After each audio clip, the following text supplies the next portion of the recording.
Provavelmente serei o primeiro ministro das Relações Exteriores polonês da história a dizer isso, mas temo menos o poder alemão do que começo a temer sua inatividade. Como você deve ter adivinhado, essa citação é do ministro das Relações Exteriores da Polônia, Radosław Sikorski.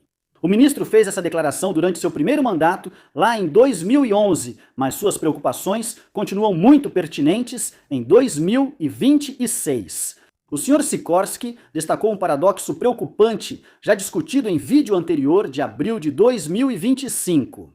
Apesar da forte base econômica, financeira e industrial, a Alemanha pode não estar cumprindo seu papel militar. O não cumprimento das metas de gastos com defesa da OTAN e a falta de modernização das Forças Armadas alemãs podem enfraquecer os parceiros orientais da aliança e o continente europeu. Mas, no nosso vídeo de abril, conseguimos apresentar um novo fator, a chamada bazuca fiscal, que permitiu ao governo alemão aumentar seus gastos militares. Bem, mais de um ano depois, é hora de voltar a analisar a nação mais populosa da UE e descobrir se a bazuca colocou as forças armadas alemãs no caminho do rearmamento. Ou acabou tendo todo o poder explosivo de um pum molhado? O vídeo de hoje é patrocinado pela CyberGhost VPN. Vamos encarar a realidade. O modo anônimo não garante sua privacidade. Seu provedor de internet, seu trabalho, até mesmo o Wi-Fi ao qual você está conectado, ainda podem rastrear o que você faz online. É aí que entra a CyberGhost e não é uma ferramenta de nicho, não. Com mais de 38 milhões de usuários no mundo todo e mais de 20 mil ótimas avaliações no Trustpilot, é uma das melhores VPNs do mercado. Ela criptografa sua conexão e redireciona o tráfego por servidores seguros em mais de 100 países, mantendo sua atividade online privada. Você pode alterar sua localização rapidamente e acessar conteúdos restritos de plataformas como Netflix ou Prime Video, além de buscar melhores ofertas online conforme sua região. Compatível com os principais dispositivos e utilizável em até 7 simultaneamente, cobrindo todas as necessidades. Usando meu link, você paga só $2,03 por mês, ganha 4 meses grátis e 84% de desconto. Você tem garantia de reembolso de 45 dias, podendo testar sem riscos. Confira em cyberghostvpn.com/warfronts. Agora, de volta ao vídeo de hoje. Um esforço moral. A reforma da bazuca fiscal foi iniciada em março de 2025 pelo então líder da oposição, Friedrich Merz. Em 6 de maio, mais de 2 meses após as eleições federais, Merz foi eleito chanceler com apoio da União Democrata Cristã e do Partido Social Democrata. E ele deixou claro desde o início que segurança e defesa seriam centrais em sua agenda ao introduzir o que definiu como uma mudança cultural estratégica. Essa mudança seria sobre transformar a Alemanha de uma potência regional reativa e mediana para um ator militar líder, proativo e confiável na Europa. Para demonstrar esse compromisso, Merz criou um inédito Conselho de Segurança Nacional na Chancelaria Federal da Alemanha pós-guerra. Mas, sobretudo, o chanceler e seu gabinete garantiram mais financiamento às Forças Armadas para cumprir as metas da OTAN. Em 13 de fevereiro de 2026, o chanceler alemão Friedrich Merz abriu a 62ª Conferência de Segurança de Munique, fazendo um discurso que pode ser interpretado como uma redefinição do papel da Alemanha na segurança do continente europeu. O Sr. Merz afirmou claramente que a ordem internacional baseada em direitos e regras foi definida pelo poder e política das grandes potências. Essa ordem, por mais imperfeita que fosse, mesmo em seu melhor momento, já não existe mais nessa forma. Fecha aspas. Em outras palavras, agora vivemos em um mundo onde quem tem força tem razão. Pode-se argumentar que isso sempre foi assim. Pelo menos desde que o cara peludo da caverna ao lado aprendeu a afiar um pedaço de pau. O principal do discurso do chanceler era que desde o fim da Guerra Fria, as potências europeias delegaram grande parte de sua força ao aliado da OTAN do outro lado do Atlântico. Merz também ofereceu ajuda a Washington, convidando os Estados Unidos para restaurar juntos a confiança transatlântica. Ao mesmo tempo, o chanceler afirmou que seu país está comprometido em investir mais na defesa e se tornar uma potência regional capaz de lutar ao lado dos aliados da OTAN, com ou sem intervenção dos Estados Unidos. Após a Conferência de Munique, o general Carsten Breuer, inspetor-geral das Forças Armadas Alemãs, a Bundeswehr, destacou ainda mais o rearmamento. O general Breuer vê o fortalecimento militar como um ato moral. Ele afirma: rearmar não é incitar a guerra. É a ação responsável de nações determinadas a proteger seu povo e preservar a paz. Fim da citação. Para recapitular, Merz e Breuer deixaram claro que o governo quer se rearmar, sem dúvidas. E a bazuca fiscal, que exigiu uma emenda à Constituição, garantiu que o dinheiro, em teoria, deve estar disponível. Ainda restam dúvidas. Qual o papel esperado da Alemanha se uma guerra surgir novamente na Europa? Ela terá capacidade e competência para cumpri-lo? Mesmo com bilhões de euros investidos na Bundeswehr, a Alemanha conseguirá reunir tropas suficientes e capacidade industrial adequada? Mesmo com todos os recursos disponíveis, os alemães estarão motivados e dispostos a pegarem armas? O futuro de toda a aliança da OTAN, ou pelo menos dos membros europeus, pode depender da resposta a essas perguntas. Plano Operacional Alemanha. Agora, de acordo com autoridades de defesa alemãs, os países da OTAN no continente podem esperar ir alegremente para a guerra a partir de 2029, tendo como adversário mais provável, é claro, a Rússia. Até lá, as Forças Armadas de Moscou podem já ter força para atacar uma das repúblicas bálticas, a Finlândia ou a Polônia. Uma medida dessas acionaria o artigo 5 do tratado, exigindo que todos os membros interviessem na defesa do aliado. Nesse cenário, qual seria o papel da Bundeswehr? A Marinha provavelmente atuaria no Mar Báltico, enfrentando forças navais russas ou bloqueando portos estratégicos como Bartitsk.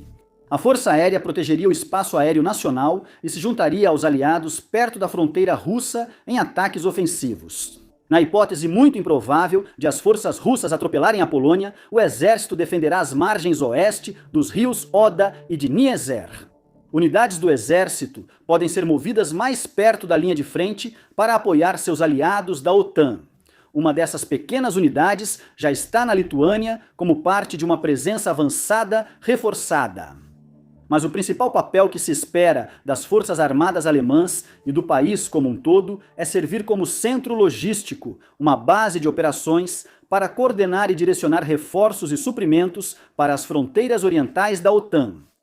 Esse papel será uma grande operação logística chamada Operation Plan Germany. Conhecido como OPPlan DU, para abreviar, revelado em novembro de 2025, que é um nome realmente ruim. Os planos do projeto detalham como 800 mil soldados alemães e aliados, além do pessoal de apoio, serão mobilizados e transportados para o leste com sua enorme carga de suprimentos. O plano identifica portos, rios, estradas e ferrovias essenciais para o deslocamento de pessoas e equipamentos, destacando pontos principais e formas de protegê-los contra ataques ou sabotagem. O OPPlan DU foi finalizado em março de 2023 por uma equipe de planejadores sob o comando do chefe do Comando Territorial, o tenente-general Andrei Bodemann, responsável por todas as operações no território nacional. O plano foi mantido em segredo, mas há boas razões para divulgá-lo.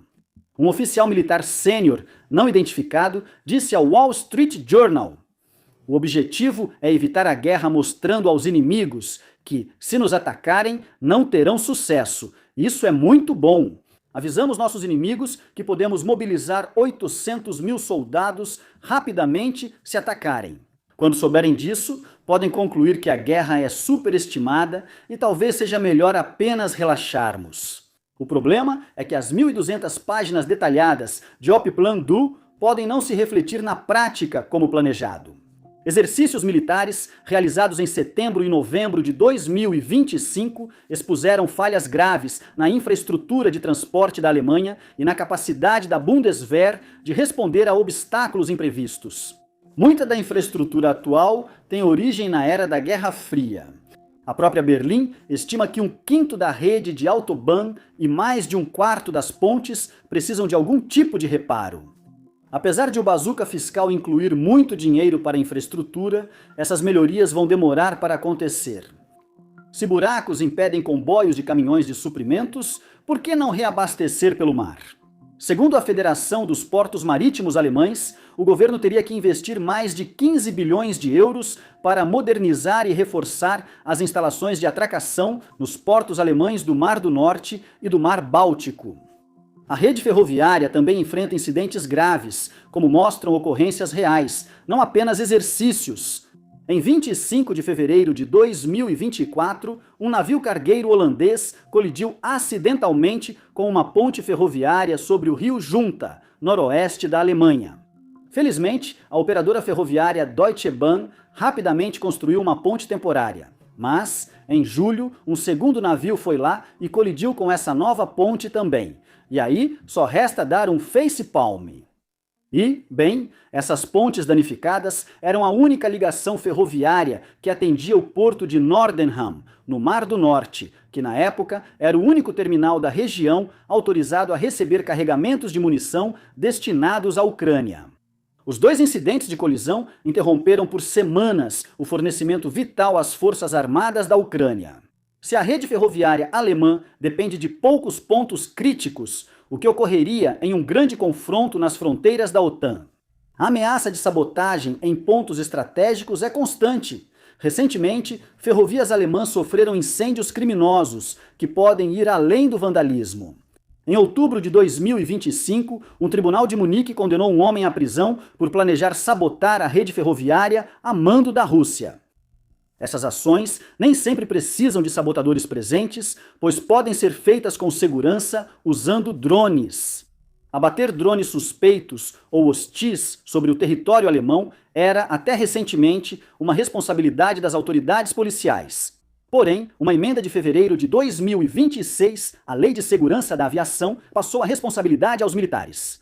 Segundo a nova legislação, a Bundeswehr poderá abater drones, se preciso, para apoiar estados federais e forças policiais estaduais, caso isso seja a única forma de evitar um incidente particularmente grave. Fim da citação. As Forças Armadas conseguirão isso graças às aquisições feitas em novembro de 2025 e fevereiro de 2026, que forneceram o sistema de mísseis Defendair, antes chamado Pequeno Míssil Antidrone, e o míssil drone Hammer, guiado a laser e de baixo custo. Vamos voltar àquelas manobras militares. No fim de setembro, o Comando Territorial Regional de Hamburgo fez o Red Storm Bravo, exercício que simulou o desembarque de tropas da OTAN e seu rápido deslocamento para o leste. Esperava-se que a coluna militar viajasse continuamente sem nenhum problema, mas as falhas logo começaram a aparecer. Lacunas começaram a se formar entre os veículos toda vez que eles precisavam atravessar um cruzamento, atrasando assim toda a coluna. Os planejadores também se divertiam atormentando os soldados no terreno, lançando obstáculos como um ataque simulado de drone e um protesto de ativistas anti-guerra. No final, a coluna Red Storm Bravo percorreu menos de 10 quilômetros em 2 horas, ou seja, 5 km/h, praticamente uma caminhada. Este exercício em particular não envolveu outro cenário muito realista.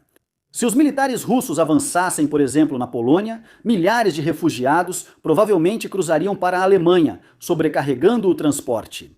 Ferrovias, estradas e pontes estariam lidando com massas de pessoal armado viajando de oeste para leste, enquanto multidões de civis em pânico fugiriam na direção oposta.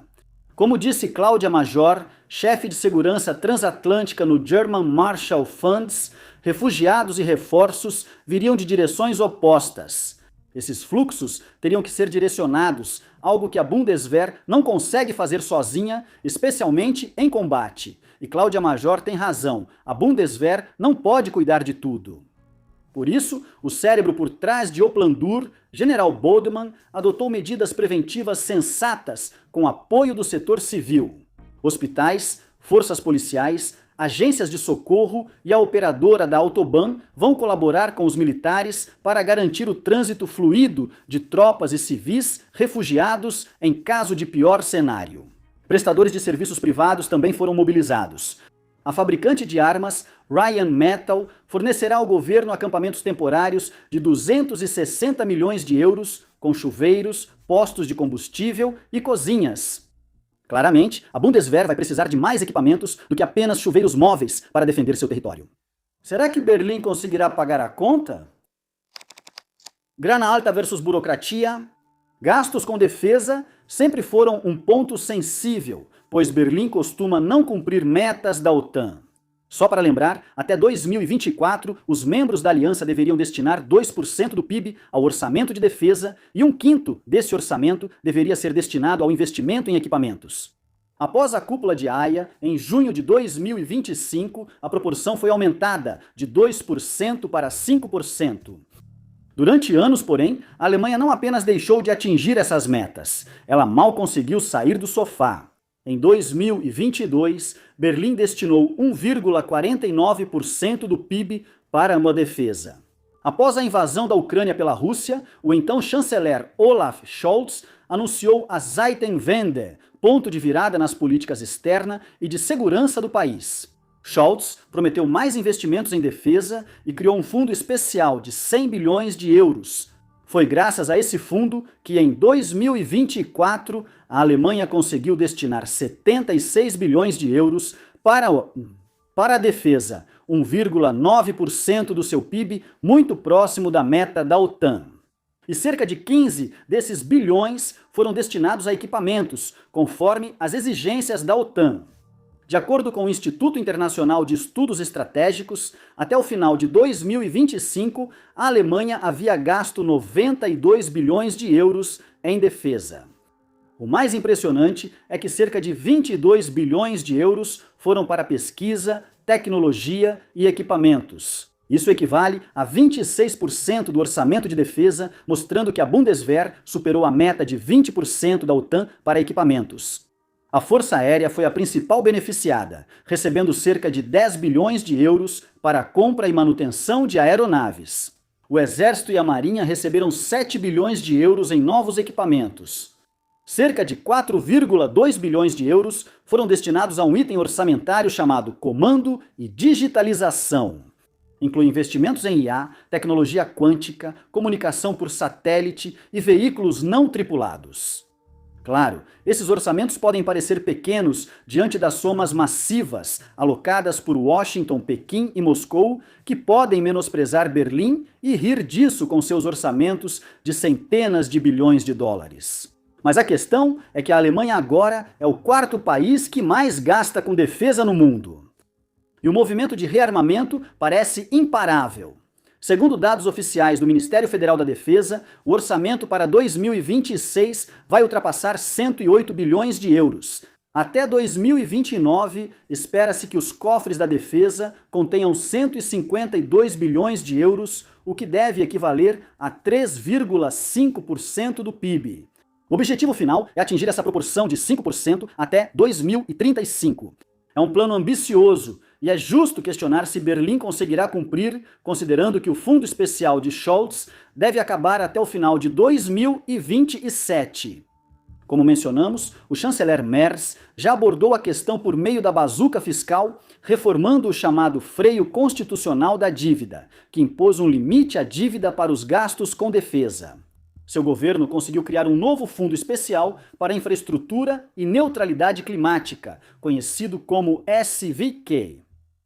Agora que já esclarecemos que a Alemanha está investindo muito, precisamos refletir: a indústria local conseguirá atender a demanda? O setor industrial alemão deveria, em teoria, suprir todo o equipamento necessário à Bundeswehr. Mesmo assim, é preciso uma intervenção forte e proativa do governo para garantir o aproveitamento da engenharia e manufatura alemãs. Em 4 de dezembro de 2024, o governo alemão adotou a Estratégia Nacional de Segurança e Indústria de Defesa para fortalecer a indústria de defesa do país, promovendo autossuficiência e inovação. Muito claramente, o ministro da Defesa, Boris Pistorius, afirmou que, abre aspas, é crucial para a capacidade de defesa da Alemanha ter nossas próprias empresas de defesa inovadoras e eficientes. A estratégia industrial atua em 6 áreas principais. Fortalecimento de tecnologias-chave, como IA e sistemas de armas não tripulados, integrando o setor civil, militar, P&D e startups. Diversificação das cadeias de suprimentos, promoção de fornecedores locais e da UE, menos burocracia, atração de talentos para a defesa e garantia de acesso a capital. Segundo comentaristas como o Royal United Services Institute, a estratégia pode não superar rapidamente a capacidade industrial ainda insuficiente. Um dos 6 campos estratégicos da indústria prevê adquirir materiais e sistemas de fornecedores alemães ou europeus. Faz sentido, pois uma força militar forte só se beneficia de uma indústria de defesa nacional. O problema é que a indústria atual talvez não consiga suprir a quantidade e qualidade de produtos exigidas pela Bundeswehr. A capacidade está sendo tratada com a compra de materiais e expansão das operações dos fabricantes para outros países da União Europeia. Outra opção para manter a produção na Alemanha seria adaptar as linhas de montagem automotivas para fabricar sistemas de armas. Isso seria uma solução brilhante, considerando que os outrora lendários fabricantes de carros alemães vêm sofrendo com os impactos das importações chinesas. Assim, investidores podem preferir fábricas de armas a empresas como a Volkswagen. Porém, não é simples obter 2 benefícios de uma só vez. Primeiro, a mão de obra qualificada do setor automotivo precisará de amplo retreinamento antes de trocar a montagem de Golfs e Cayennes por tanques Leopard. Converter fábricas é caro e investidores talvez precisem de apoio bancário. Porém, a regulamentação atual impede muitos de investirem em empresas de defesa. Dr. Robert Braun, CEO da empresa de materiais avançados Fiber Coat, apontou outra falha crítica em artigo para o European. A configuração do sistema de aquisição pode afetar a qualidade dos equipamentos entregues à Bundeswehr. Segundo Braun, o sistema favorece um pequeno grupo de contratantes influentes com forte lobby. Funcionários públicos costumam trabalhar com essas empresas e podem confiar a elas contratos por familiaridade, não pela qualidade. Citação: não é incomum que as pessoas confiem naquelas que conhecem bem. Mas este momento exige que as decisões de compras sejam tomadas com base no que funcionará melhor, não no que parece familiar. Fim da citação. O sistema atual pode impedir que novos participantes criativos, inovadores e mais econômicos entrem e vençam o processo de compras. Mesmo que chamadas para competir com grandes, essas startups podem ser desencorajadas por um processo de compras muito lento, com longos prazos de testes, aprovações e muita burocracia. O elemento humano.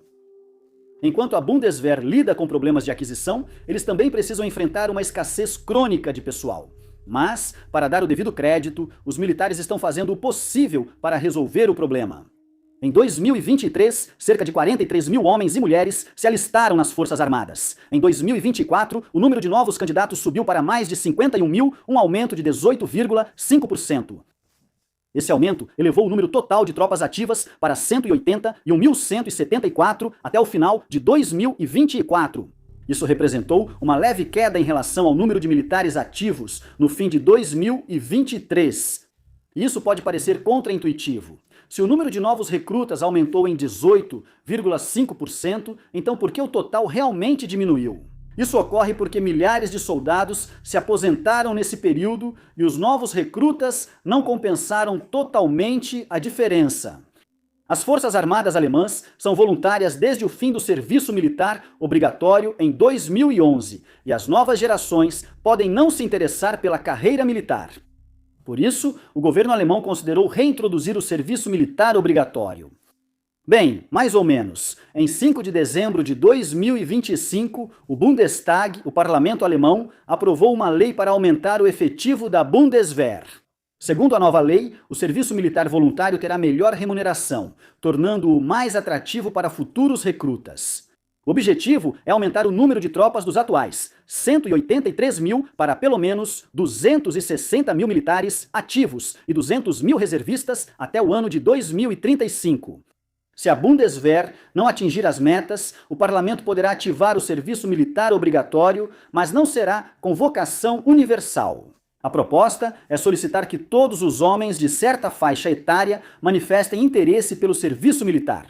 Só então farão testes de aptidão e entrevistas de recrutamento. Isso nos leva a outra preocupação. A sociedade alemã está realmente interessada e disposta a contribuir com os esforços de defesa? O espectro político está bastante dividido sobre o assunto, com partidos de ambos os lados se opondo ao rearmamento.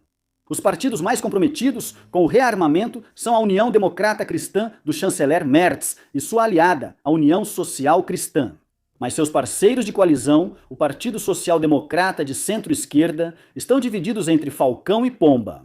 Esta última é melhor representada por um membro do parlamento, Ralf Stegner, cujo principal argumento é que o aumento do orçamento de defesa pode reduzir os fundos destinados a programas sociais.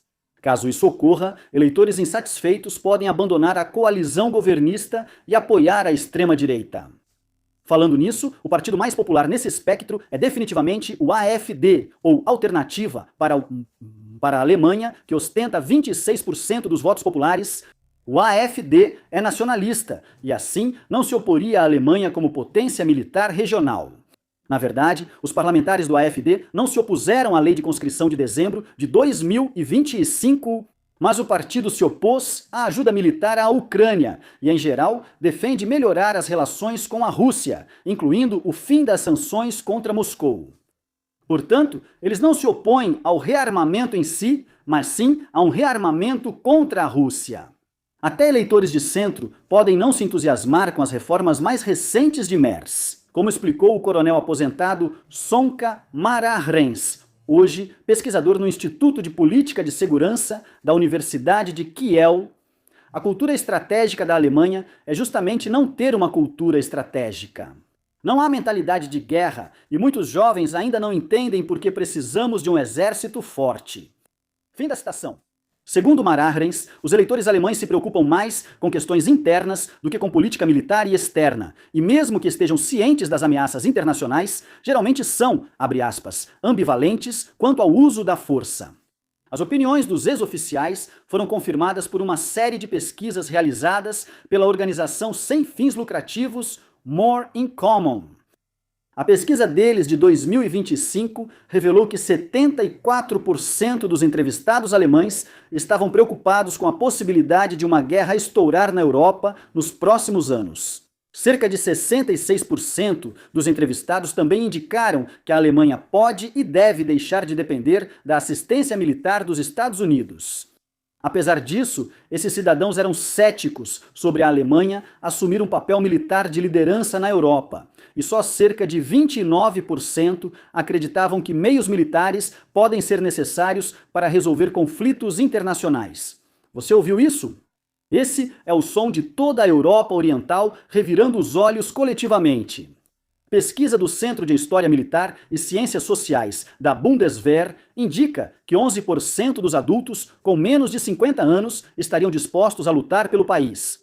Pode ser alarmante saber que apenas cerca de 1 em cada 10 adultos estaria disposto a defender sua pátria. Mas a matemática fria e dura nos diz que 11% dos alemães com menos de 50 anos equivale a cerca de 1.800.000 pessoas. Isso é quase 4 vezes o número-alvo de militares ativos e reservistas estabelecido para 2035. No geral, podemos resumir o sentimento das pessoas nas ruas como uma percepção sóbria de que, sim, as coisas podem piorar em um futuro próximo. E se esse for realmente o caso, a maioria da população vai esperar que uma solução pacífica seja alcançada. Caso isso não aconteça, parece que a maioria dos alemães não pegará em armas com entusiasmo. E, sinceramente, quem pode culpá-los? Olha, nós do Warfronts não temos muita moral para falar. Há muito tempo apoiamos o rearmamento europeu e que os países da OTAN paguem suas próprias despesas. Nenhum de nós é veterano. Nenhum de nós se alistou ou se colocou em perigo de forma voluntária. A não ser que você conte aquela vez em que a Somália ameaçou nos prender. Ainda estou esperando aquela intimação do tribunal. Pessoal, por favor, mandem ver. Mas tem uma coisa da qual definitivamente não temos medo, e é de afirmar a óbvia verdade do rearmamento. Fortalecer a capacidade e meios defensivos do país e mostrar isso ao potencial inimigo é a melhor forma de evitar guerra e manter a paz. Para citar o autor romano do século IV, Flávio Vegésio, quem deseja a paz, prepare-se para a guerra. A sociedade alemã e seus representantes eleitos podem estar divididos sobre a questão do rearmamento, e a nação alemã como um todo pode não ter disposição para a guerra.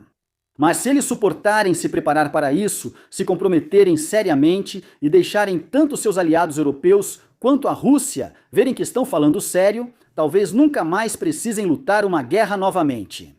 Mantenha sua privacidade, fique seguro e desbloqueie conteúdo global. Acesse o CyberGhost VPN agora com 84% de desconto e mais 4 meses grátis, sem riscos, com garantia de reembolso de 45 dias. Acesse o link na descrição e proteja sua vida digital hoje. Obrigado por assistir